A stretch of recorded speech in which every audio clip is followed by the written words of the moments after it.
সাইয়েদনা সুলাইমান বললেন, আল্লাহ, গোটা বিশ্বের সব প্রাণীকুল, পশুকুল, পক্ষীকুল, জিনকুল সবাইকে আমি একবেলা দুপুরের খাবার খাওয়াবো। আল্লাহ বললেন, নো সুলাইমান, এটা তোমার কাজ না, এটা আমার কাজ, তুমি পারবা না। পরে সুলাইমান আলাইহিস সালামের জোরাজুরির কারণে আল্লাহ বললেন, ওকে, ট্রাই করে দেখো পারো কিনা। সাইয়েদনা সুলাইমান আলাইহিস সালামের অনুসারী ছিল জিনেরা। জিনের বাদশারে বলল, জিনের বাদশা, সাগরের পাড়ে 40 কিলোমিটার জায়গার মধ্যে খাবারের আয়োজন করো। জিনের বাদশা বিশাল বিশাল ডেগ পাতিল নিয়ে সমস্ত জিনদেরকে নিয়ে রান্না বান্নার কাজ শুরু করল।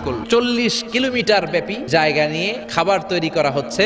সব যখন রান্না শেষ, চলে এলো সেই মহেন্দ্রক্ষণ। ইন দ্য মিন টাইম সাগরের ভেতর থেকে এক বিশাল আকৃতির তিমি মাছ হা করে ডেকে বলল, সুলাইমান, খাবার দাও। উনি ঘোষণা দিলেন, যাও, এটারে খাবার দাও। তিমি মাছ বিশাল বড় হা করে বসে আছে সাগরে। জিনের বাদশা খাবার দিতে লাগলো। 1 কিলোমিটার শেষ, 5 কিলোমিটার শেষ, 10 কিলোমিটার শেষ, 40 কিলোমিটার শেষ।